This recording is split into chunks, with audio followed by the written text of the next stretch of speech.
How you doing, everybody? Welcome to the Data Lab here on the Sports Affiliation. This is Dennis Michelson, along with the fantasy professor, Dr. John Bush. John, last week we dug into this whole concept of thinking in probabilities for the running back position, and this week you've got a lot of great data to share with us on the quarterbacks. Yeah, quarterbacks. And last week I didn't have this. We'll start out with career arc, Dennis. This is performance based, my com data, and looking at year one rookie all the way out to year 11.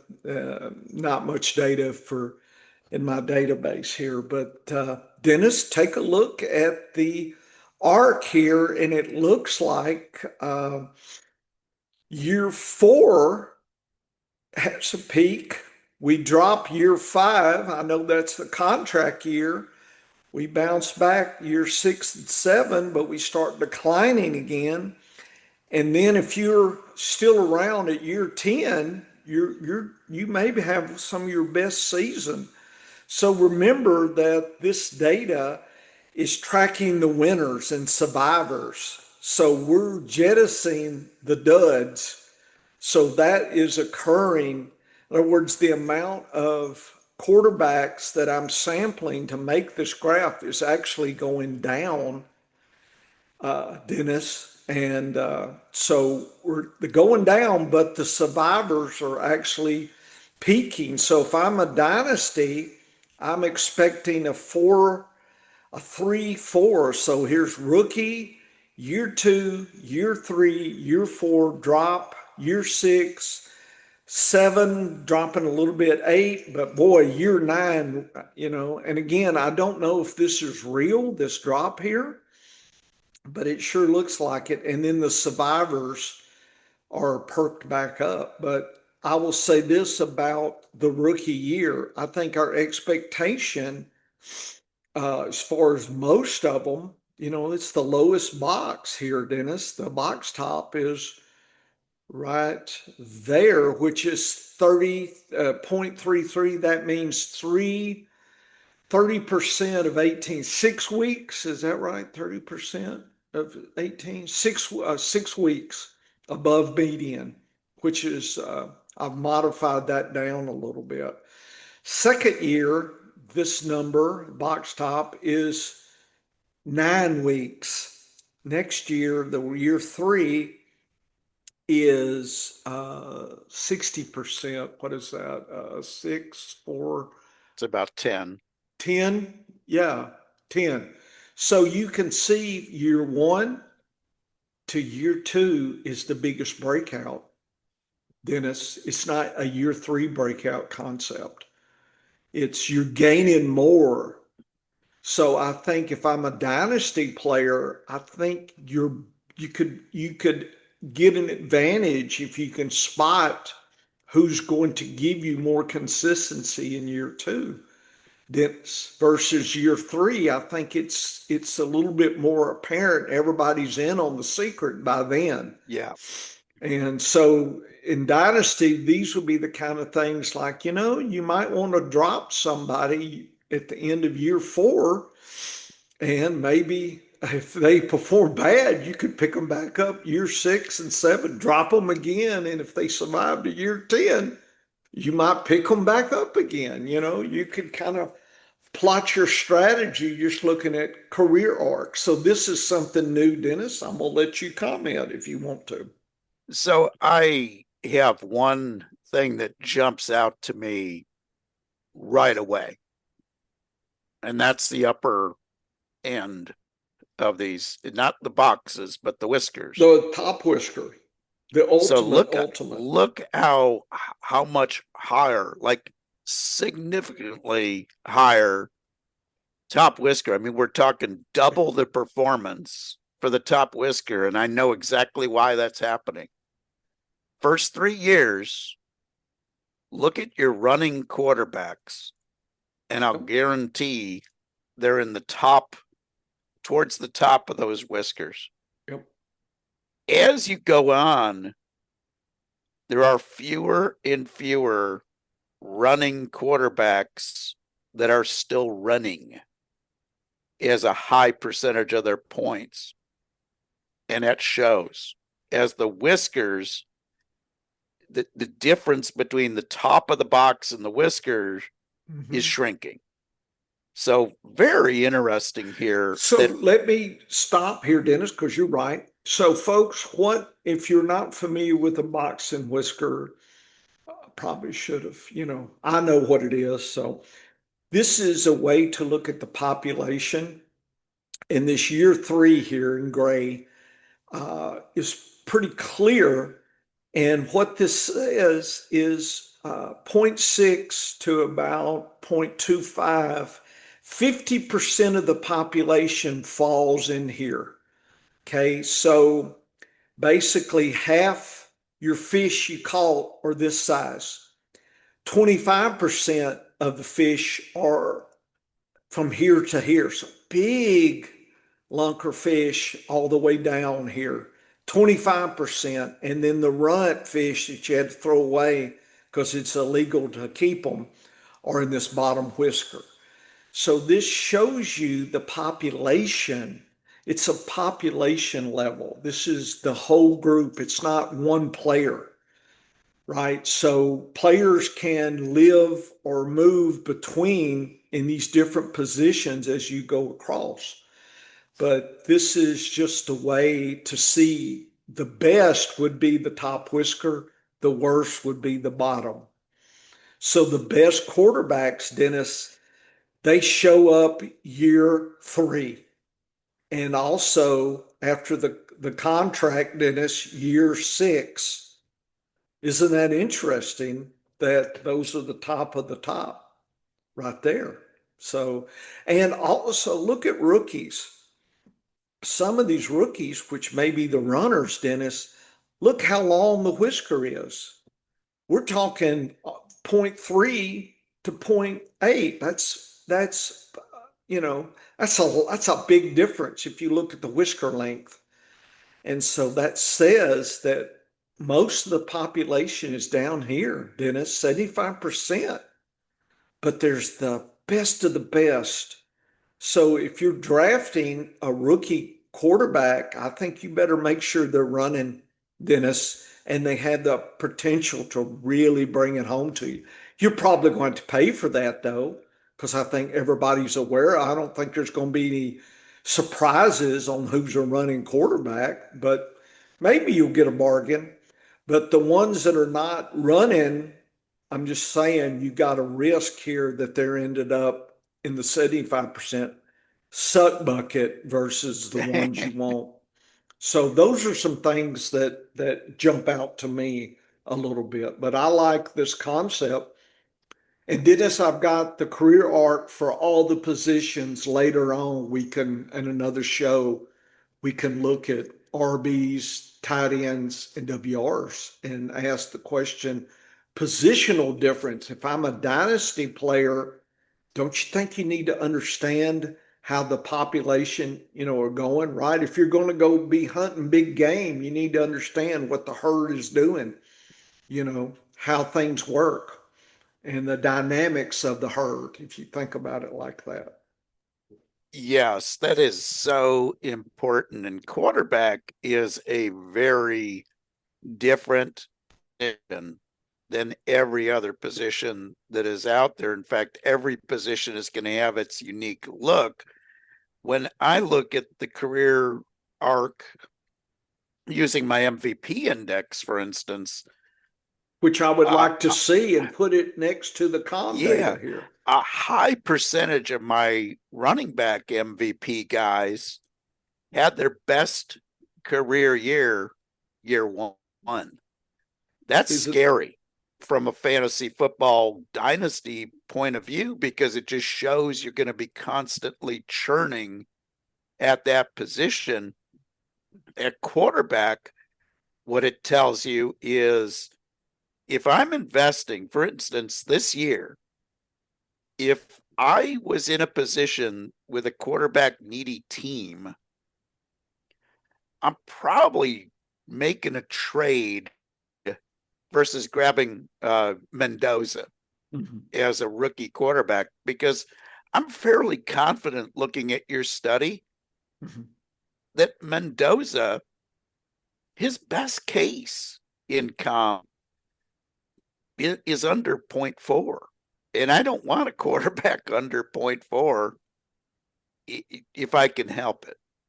I want to be living in that 0.5 and greater area as far as the minimum of what I want from a quarterback. Right. And that's asking a lot. That's demanding a lot from my guys, but the population is there to do it. Once you get to year 3 and beyond, I've got a bigger number of players that are living in that area. But what I'm also understand it looking at this data is if I miss on the super elite guys that live at the top of those whiskers, I probably don't want the ordinary quarterbacks at too high of a price. Right. And I also like this idea of I think you can improve your team quarterback by drafting 2 guys in that 0.4 to 0.5 category and playing the matchup game correctly. I think you can improve your weekly score by doing that. Right. So the first question is predictability, Dennis, in my counts above median. How many weeks did a player score above a median number? And this is PPR, 4-point touchdown scoring. And the first question I'm very intrigued about is, does last year tell us this year? A lot of people are focused on last year, but until you've run the data, how predictable is it? And I tried to test that. And we talked about running backs, and I tested it year 1 to 2, 2 to 3, 3 to 4, 4 to 5. So I teased it out, but this is just asking across my data sample for year 2014 to 2025 here, looking at the COM levels and looking at the medians, the populations, and I sorted by high to low COM.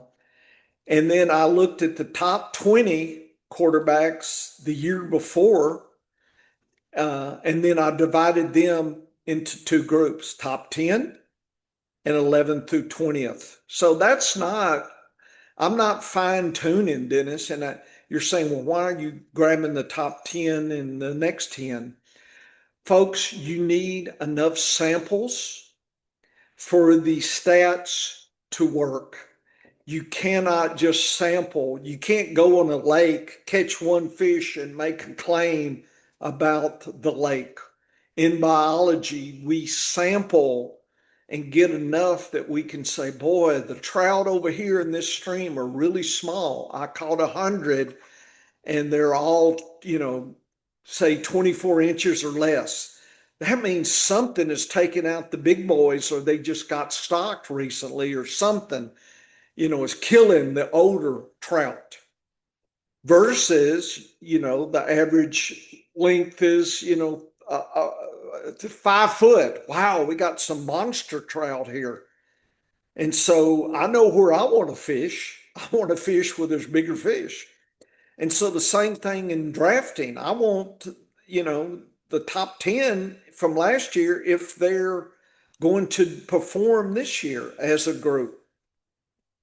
And so I collected and looked at the box and whisker, a top 20. And so the top 10 is in green. The next 10 or 11, 12 are in yellow. And I look at the box and whisker, and there is some difference. Here, the whisker length is 0.67, so almost zero point 0.7 to 0.8, almost 9. So 0.7 to 0.9 versus zero point 0.6 to 0.8. So right away, Dennis, you're tending to get in the upper echelon a week or more extra stuff if you're fishing in the top 10 pool. In other words, if you think you're that good, you got to be damn good to pull out of that, the lower quarterback. So I would definitely use my diary because you don't want to be tricked and think, oh, I can just pull out the best, late. Everybody else is a sucker. Maybe you're the sucker and you're pulling a 0.5 or a 0.4 out, and that's not good, Dennis. If you're below 9 weeks, you get 6, 7 weeks out of 18 or 17. That's not good if your opponent's pulling 90%, 90% of the weeks are above and getting good scores. They're going to beat you. So that's the first thing is looking at the population. The next thing is I ask the question overall, what's the average? The top 10 is 0.55. The next is 4.5. So extra week. So and you're probably thinking, wow, this is higher than I thought. So I think people underestimate this number and probably underestimate both levels. They probably think they're getting more than the average in both, and they're not. And so then statistically, Dennis, I use the analysis of variance in the two groups, and I ask the question, is there a difference in the population?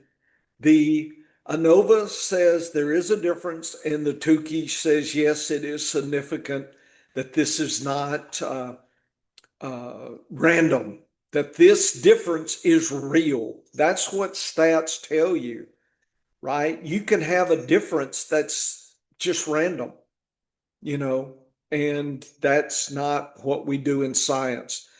So the last year's top 10 versus the next year, you get 9 weeks. The next group you get 7.7, so almost 8. So you're getting more scoring, and everybody knows that. That's fine, but now we know that it's real. If you can't jump ahead and look and say, oh, that's real, not, because you could get tricked. And so who are we talking? Here's the top 10, Dennis. Here's the next 10. So I'll stop because you and I have seen some of the early ADPs, and you can see just kind of in general, this is the pond to fish in. And notice there's some interesting characters in the lower group here that, your second quarterback, you kind of want the first, this is kind of your second. And I've got it shown here, and there's some surprises. I'll stop there. Yeah, so a couple of things. First of all, when I look at the populations and you're discussing that and you're showing us the last year to next year Yes. type of 11 movement. years. Yeah. Yes. So first of all, 11 years is plenty of data, but not too much data. The Yes. quarterback position is evolving. Yes. Scoring is dropping as far as the whole group goes when I look at my MVP index. But the good guys are still about where you expect the good guys to be. It's sort of the middle of the pack and the lower pack that is probably bringing the overall scoring down when I look at consistency with my MVP index. But when I look at this data and I see the areas that we're shopping in, Mm-hmm. and then I see the list of players that you're showing us Mm-hmm. that we're shopping in, Mm-hmm. So two things come out right away is there's some expensive chalks Yes. like Josh Allen that are always going to be in this group, the Joe Burrows of the world and Drake guys like May's that. probably pretty expensive this year. Drake may be more expensive this year than he was last year. That's for certain. I'm hoping his Super Bowl performance brings him down a little bit. But what this data tells me, there's a couple of things that jump out to me. First of all, it's tough forecasting the future based on just com data, just MVP data.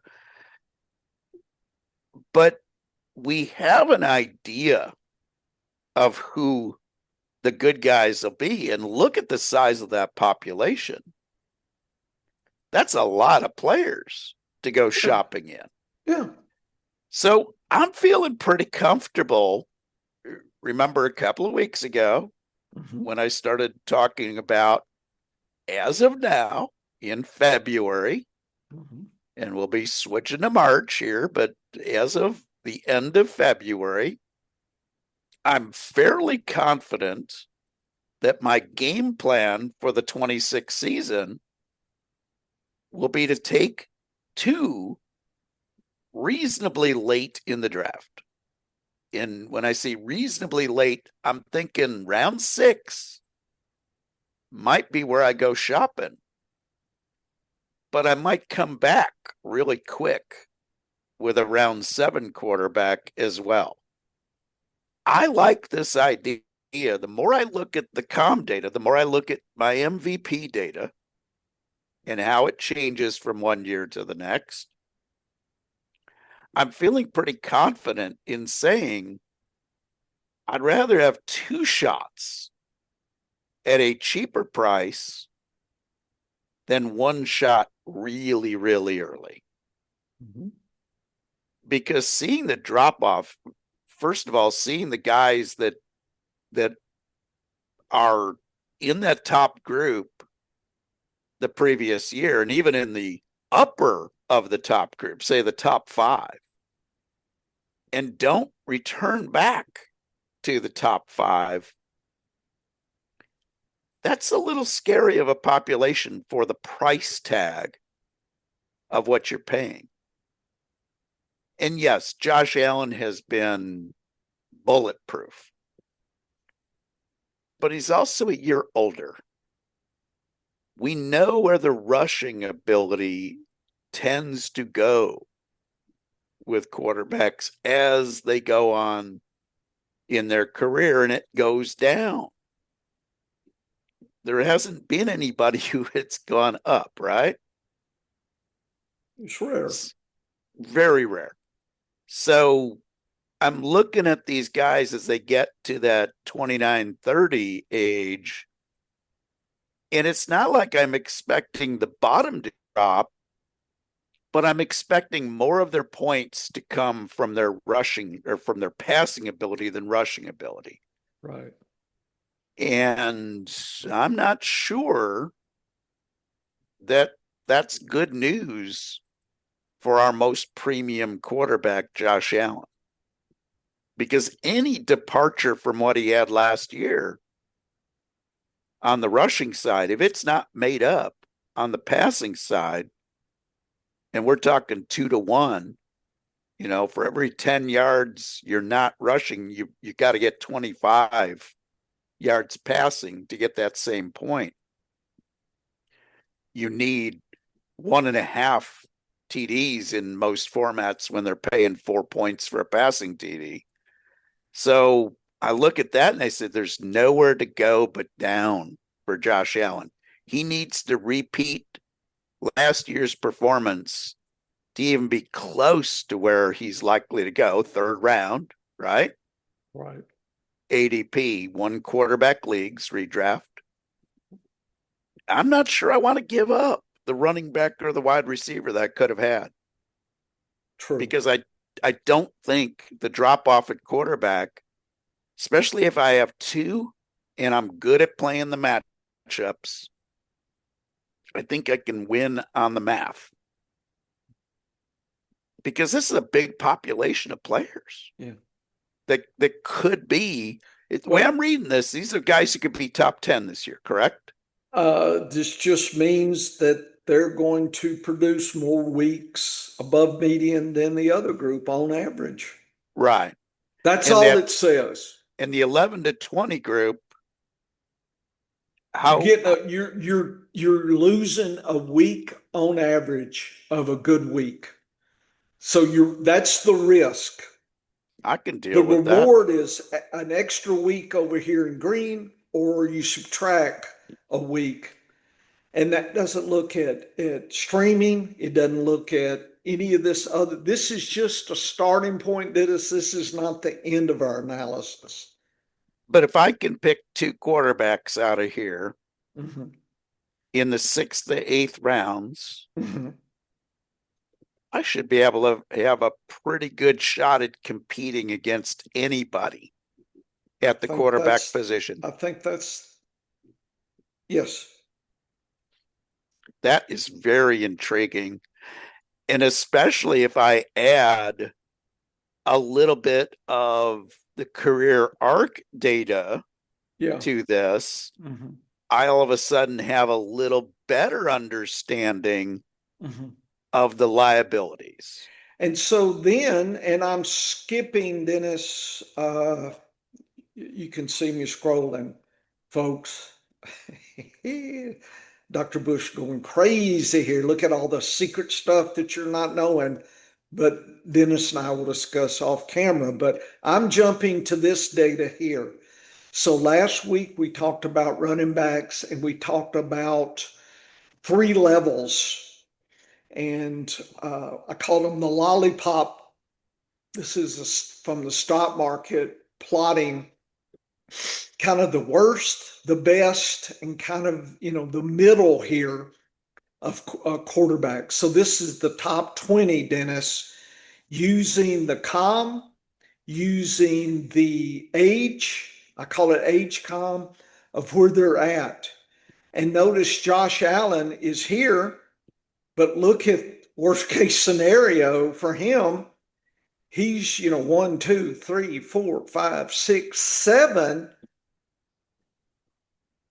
And look who could be higher.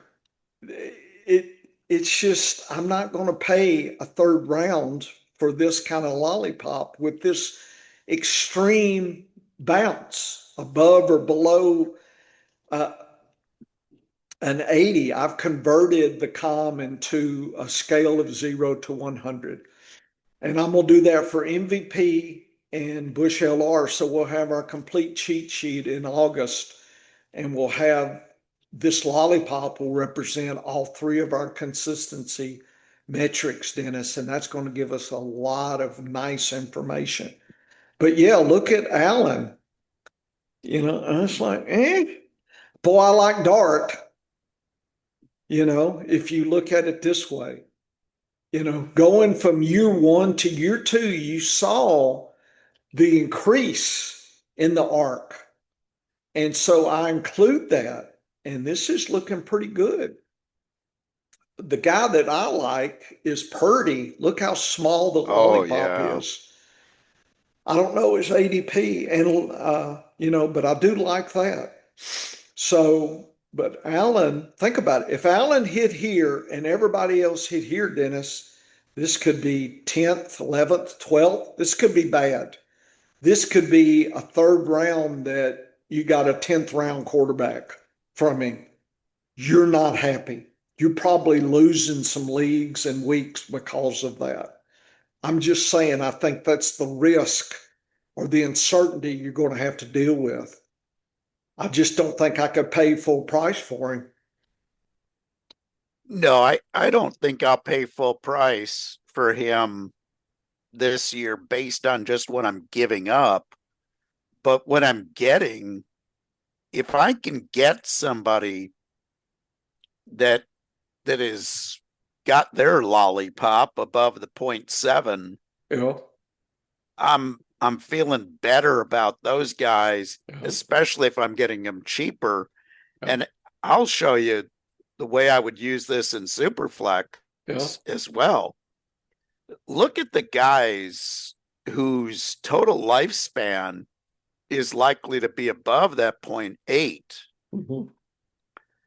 Those are the guys that I'm looking at their price tag, and I'm Mm-hmm. probably fishing in that pond Yep. for my Superflex league.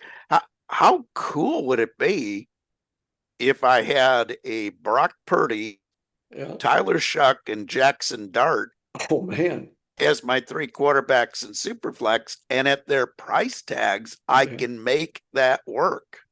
Yeah. Because That'd Tyler be. Shuck is way undervalued right now.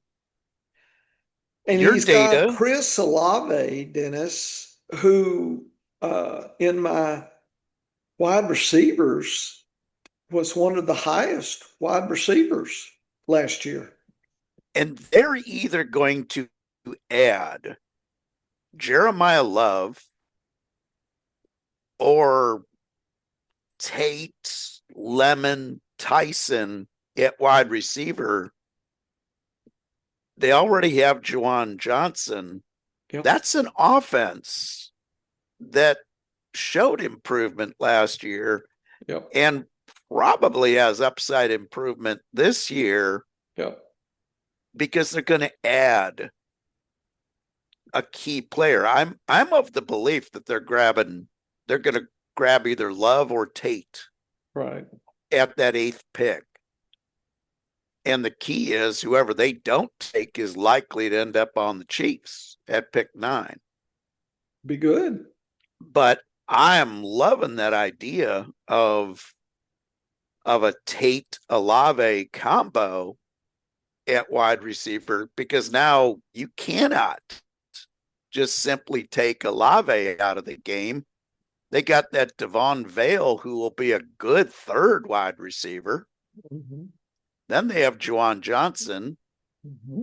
They got Kendra Miller, Devin Neal, and Alvin Kamara at running back. They'll tape together a good enough running back combo. I'm liking the idea of Tyler Shuck being in my late quarterback group this year. I even in one quarterback, I like to have those late guys. Right.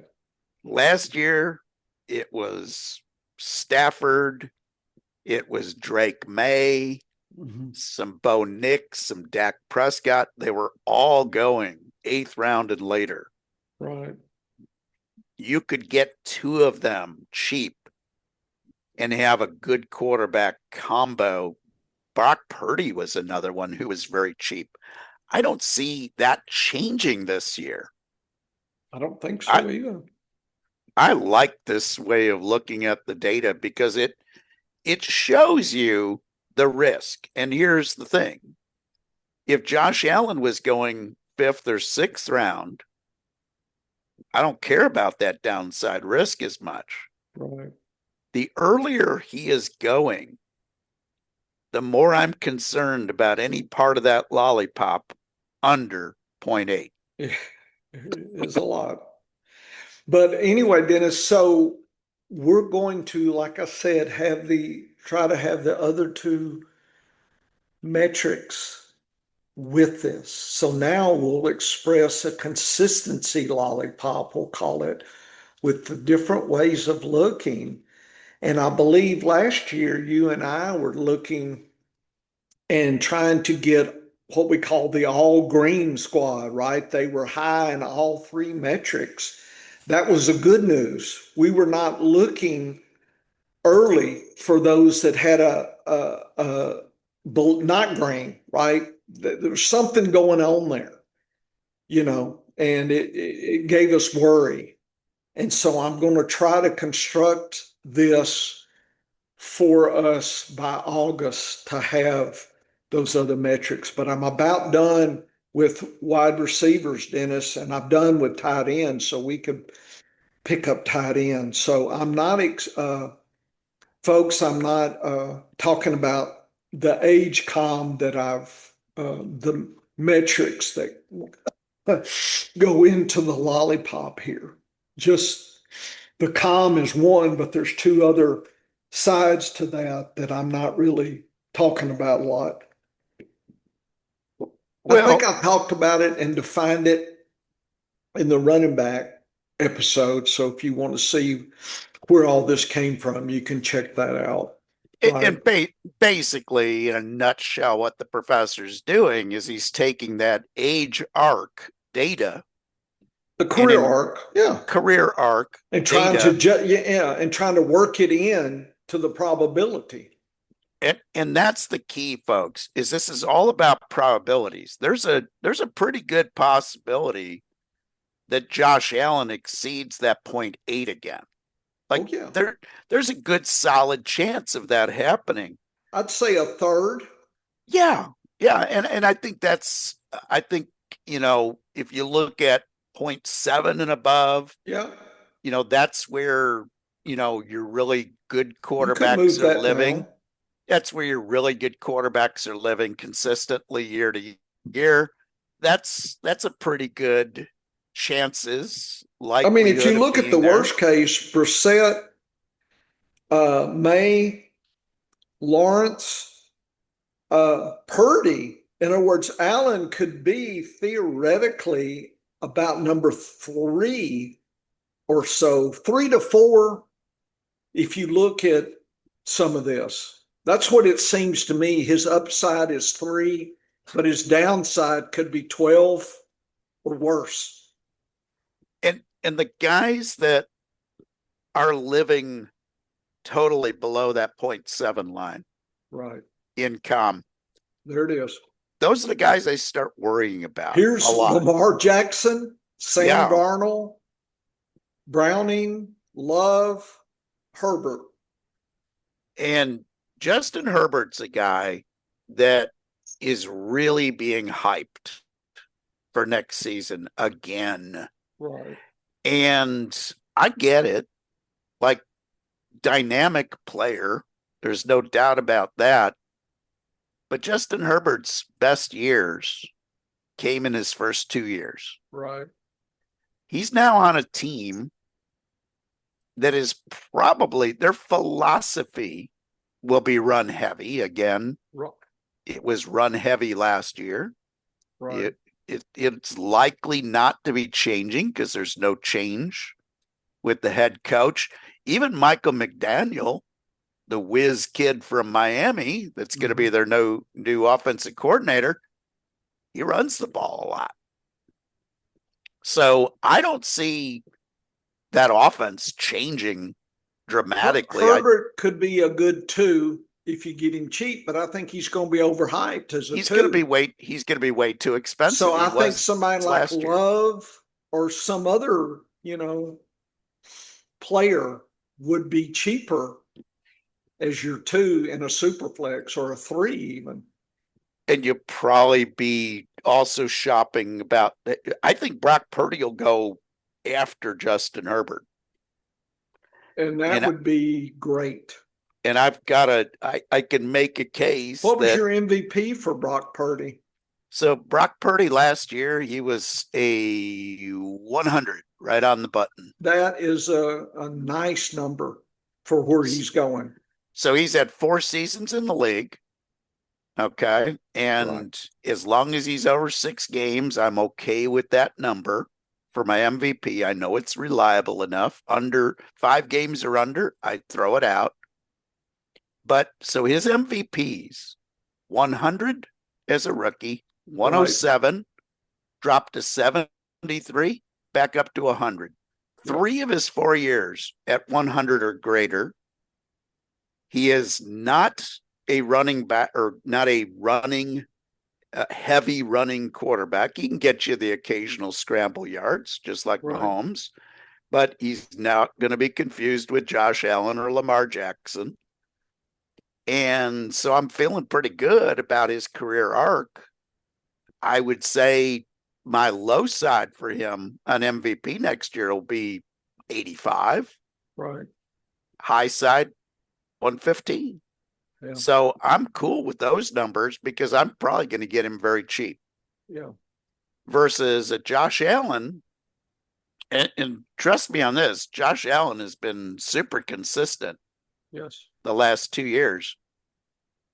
But his career arc 80, 93, 138, 135, 144, 124. That's a 5 year or 4 year span, like guys post.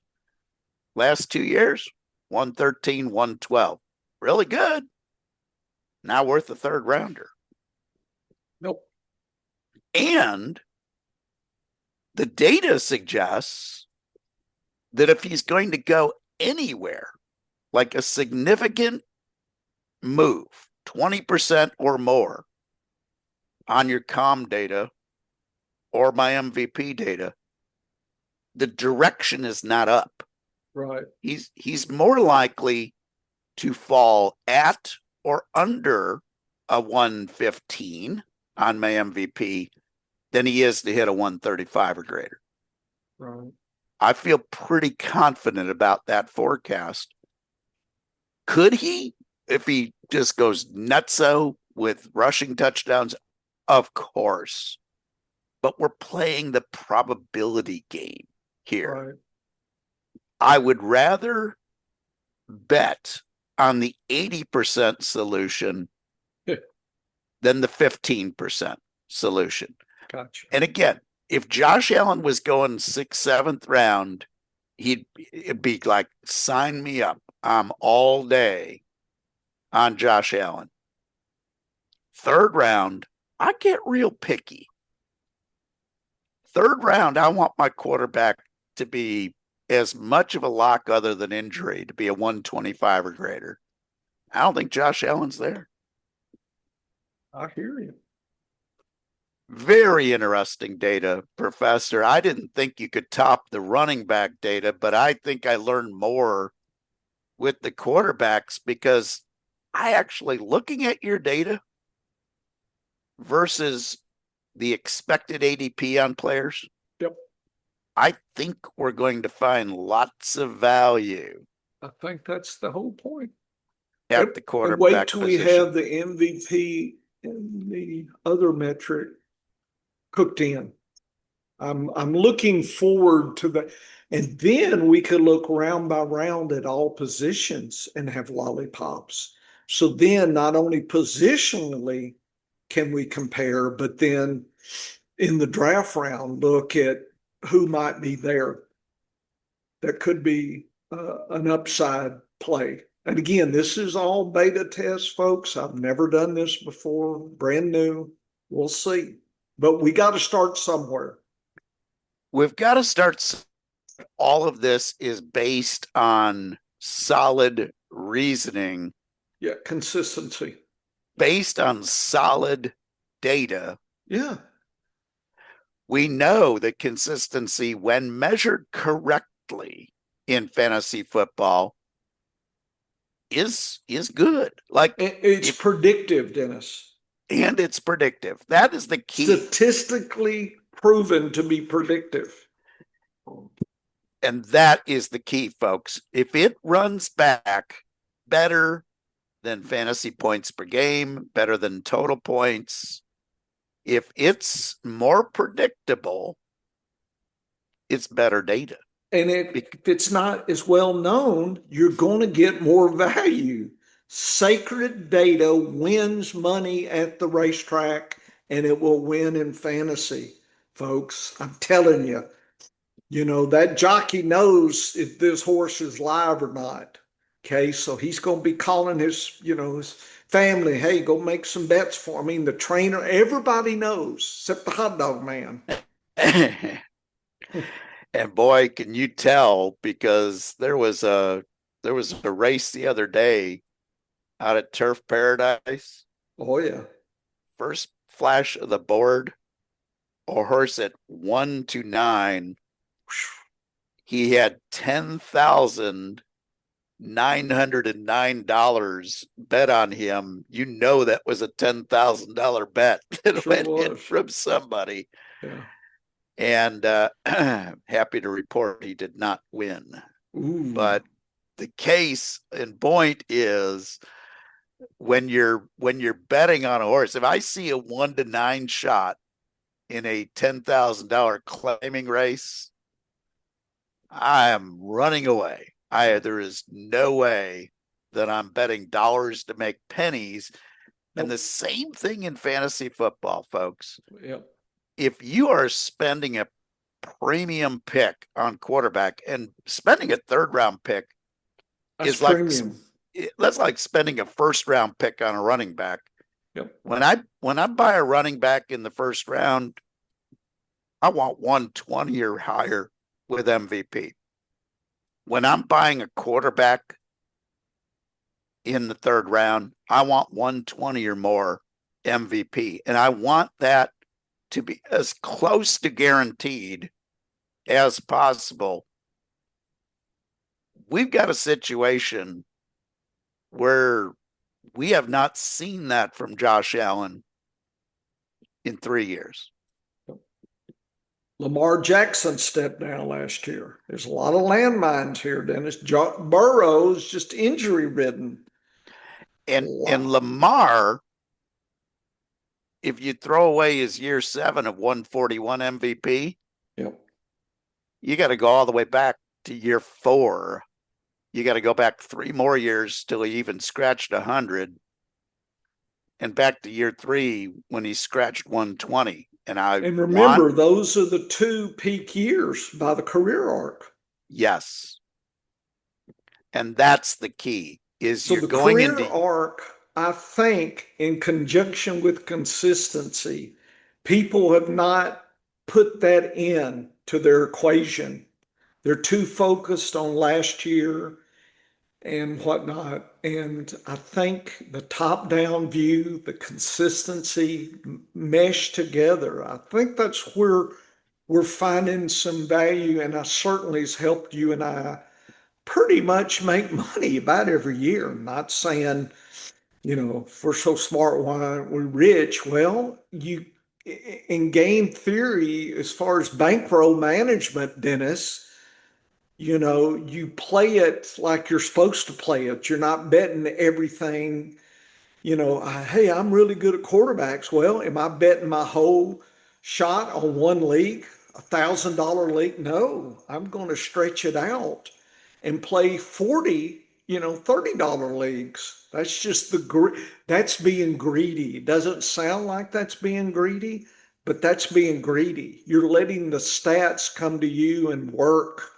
and make you some money, right? Better than treasuries and investments, So that's the trick, is trying to make money. And I don't care where I got to make it. I don't have to play big money to make money. And the key here, folks, is don't be worried about being that guy that doesn't have Josh Allen for his 50-point week. Nope. He's going to have those huge weeks. We know he's going to have one of those 5 touchdown weeks. But what does he do the rest of the year? Yep. This data is not saying that Josh Allen is a lousy quarterback or that he's a lousy player to roster in fantasy football. In fact, this data encourages me that I wouldn't be trading him right now in Dynasty unless you got a good bargain. I want great value in return. But what it tells me is there is no need to risk. And this is what it is. When you go third round with quarterback in 1 quarterback fantasy football, if you're going that early for a quarterback, you are hurting your team at running back or wide receiver. The question then is, what would be the running back that I would have taken in that third round? What's his potential when combined with the quarterback I'm going to get in the 7th round versus the running back I would have gotten later to go with Josh Allen? The data suggests that you cannot win that bet more than maybe a third of the time if you take Josh Allen. I don't think that's the value play this year in fantasy football, because I think Josh Allen is more likely to be a 110 guy, really good, but not elite. 110 would place him about QB5. If you're So paying, that puts him in the 5th round at oh yeah, best, yes, not 3rd. no, QB1, okay, QB1 is typically a 140 MVP guy. There's going to be a rushing upside to get to that 140 MVP, because Matthew Stafford, with as great of a year as he had last year, Great year. 118 in MVP, super consistent, but he's not going to give you 140. But here's the key: you're not spending a 140 draft pick to get that 118, and with Josh Allen, you're paying 140 prices for a guy who's likely to be in that 115 range. That's not a bet you want to be making in fantasy football, because that's not a winning bet. Yes, you're probably losing the week to your opponent if he has Josh Allen when Josh Allen goes crazy for his 50-point games. But you're making that up the rest of the season. Sure. And you just, you're betting on your quarterback staying close to him when it comes time for the playoffs. Gotcha.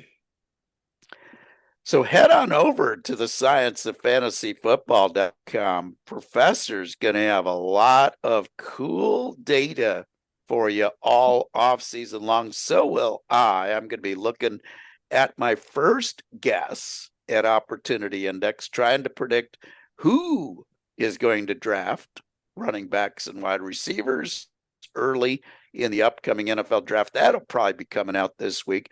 Head on over to the scienceoffantasyfootball.com to also check out our Science of Fantasy Football podcast, the sister podcast to the Data Lab. And come on back here to the Sports Affiliation next week for another edition of the Data Lab.